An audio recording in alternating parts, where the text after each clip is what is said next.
കോളടിച്ചല്ലോടാ Balu. BTech അല്ലെങ്കിൽ ഞാനൊരു ഡിഗ്രിക്കാരനാ. എന്ത് പണിയാണെങ്കിലും വേണ്ടൂല, ഈ നാട്ടുകാരുടെ ചോദ്യങ്ങളിൽ നിന്ന് ഒഴിവായാൽ മതി. ഇതാരാടാ ഇത്? ഇതാണ് മേനോ സാർ, ഞങ്ങളുടെ അവിടുത്തെ ഹോസ്റ്റാ. അപ്പൊ ലാലേട്ടനോ? ലാലേട്ടൻ ഈ കൈ അങ്ങേർക്ക് തോന്നിയിട്ട് തോളിലിട്ടാണോ അതോ നീ പിടിച്ചു വെച്ചതാണോ? പോടെ ഞങ്ങൾ തമ്മിൽ നല്ല അടുപ്പമാണ്. ഇനി അവനെ വേണമെങ്കിൽ സിനിമയിലും അഭിനയിക്കാം. ചെങ്കീരല്ലേ ഒതുക്കി വെച്ചിരിക്കുന്നത് സമയോടെ. ബാലു പക്രു ഔട്ടായി, അടുത്ത നീയാ. അയ്യോ, പക്രു ഔട്ടായി. ചെല്ല് ആ.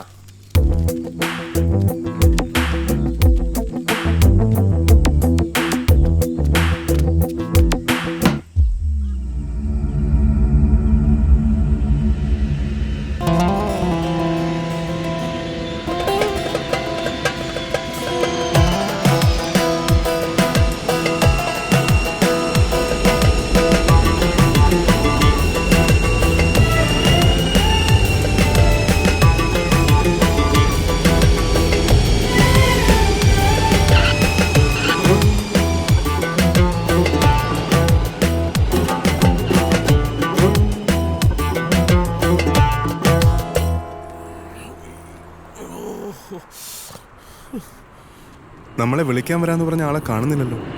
ആള് വന്നാലും വന്നില്ലെങ്കിലും എനിക്കിപ്പോ മൂത്രമൊഴിക്കണം. അത് വരുന്ന വഴിക്ക് അവിടെ ഞാനും ആയിക്കൂടെ? അവിടെ ഒന്നും കണ്ടില്ലാതെ.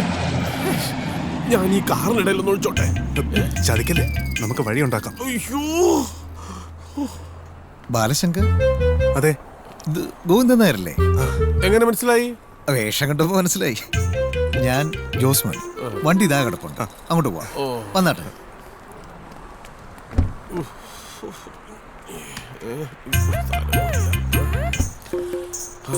മുമ്പിൽ കേറാം. ഇവിടെ സ്റ്റിയറിംഗ് എന്ത് വണ്ടിയാ? വണ്ടി വിട്.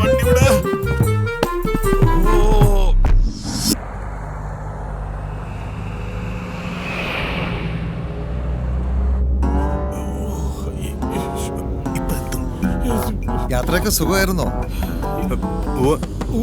എന്തുവാ, കൊച്ചുളപ്പാകത്തെ ഉറക്കവും പോയി. സമയം എന്തായി? ഇവിടെ 7 മണിയായി. നാട്ടിലൊക്കെ 2.5 മണിക്കൂർ പൊറോട്ടാണ്. 2.5 മണിക്കൂർ പൊറോട്ടോ? ഇതെന്ത് നാടാ? ഞാൻ തിരുവേനെടുത്ത് അപ്പോഴേ പറഞ്ഞു സമയം തീരെ ശരിയല്ലെന്ന്. ഇപ്പത്തെ സമയം പൊറോട്ട ഓടൂ. കലികാലം. അതെ ചേട്ടാ, വണ്ടി ഒന്ന് നിർത്തുവോ? എന്തിനാ? എനിക്ക് മൂത്രം ഒഴിക്കണം. അയ്യോ തിരുമേനി, ഇവിടെ നിർത്താൻ പറ്റത്തില്ല, ഞാൻ അകത്തായി പോവും. ഞാൻ മൂത്രം ഒഴിച്ചാ താനെങ്ങനെ ആത്താവുക? ഇവിടെ അങ്ങനെ ഒന്നടങ്ങ്. അതെ, ഇവിടെ ഒഴിച്ചോട്ടെ. ഇപ്പൊ എത്തുമെന്ന് പറഞ്ഞില്ലേ?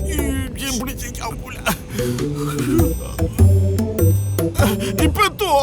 പിടയ്ക്കാതെ സ്വാമി, ദാ നമ്മളിപ്പോ എത്തിക്കഴിഞ്ഞു.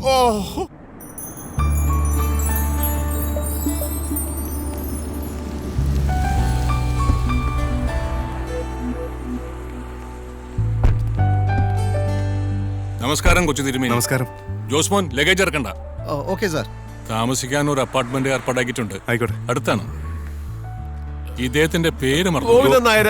ഗോവിന്ദാന്ന് വിളിക്കും. എന്താ, സുഖല്ലേ? അല്ല, അത് ആദ്യമായിട്ട് ഫ്ലൈറ്റിൽ യാത്ര ചെയ്തതിന്റെ. ഇനി ഒരു ചായ കുടിക്കാം, വരൂ.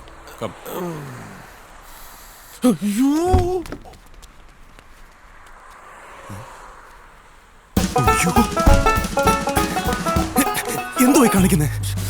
എന്നാ പിന്നെ ഞാൻ വെളിയിറങ്ങി ഒഴിക്കട്ടെ? വെളിയിറങ്ങി ഒഴിച്ച പിടിച്ച് അകത്തിടും. നാടല്ല, ഇങ്ങോട്ട് വന്നേ. വീട്ടിനകത്ത് മൂത്രപ്പരുണ്ടോ ചോദിക്കും. ഒരു വീട്ടിൽ കയറി വന്ന ഉടനെ മൂത്രം ഒഴിക്കണം പറഞ്ഞ എങ്ങനെ? അതിനൊക്കെ ഒരു സമയവും കാലവും ഒക്കെ ഉണ്ട്. എന്റെ ദൈവമേ, ഗൾഫ് രാജ്യത്തിൽ വന്ന് തലക്കുറ നോക്കി മൂത്രം ഒഴിക്കേണ്ട അവസ്ഥയല്ലോ. ഇരുന്നോട്ട്. ഇരിക്കും. ഇന്ന് കുറച്ച് റെസ്റ്റ് എടുക്കാം. നാട്ടിലേക്കാൾ 2.5 മണിക്കൂർ പുറകോട്ടാ ഇവിടെ. നാളെ കാലത്ത് വന്ന് പാചകപ്പുരയ്ക്കുള്ള സ്ഥലം തീരുമാനിക്കണം. പിന്നെ എന്തൊക്കെയാണെന്ന് അച്ഛൻ പറഞ്ഞേൽപ്പിച്ചിട്ടുണ്ടാവുമല്ലോ. ആദ്യമായിട്ടല്ലേ ദോഹയില്? അതെ. കുറച്ചൊക്കെ ഒന്ന് കറങ്ങണം. കല്യാണം കഴിഞ്ഞിട്ട് മതിയെങ്കിൽ അങ്ങനെ. എന്താവശ്യം ഉണ്ടെങ്കിലും ജോസ്മോനോട് പറഞ്ഞാൽ മതി. അതെ, ഈ വേണ്ട.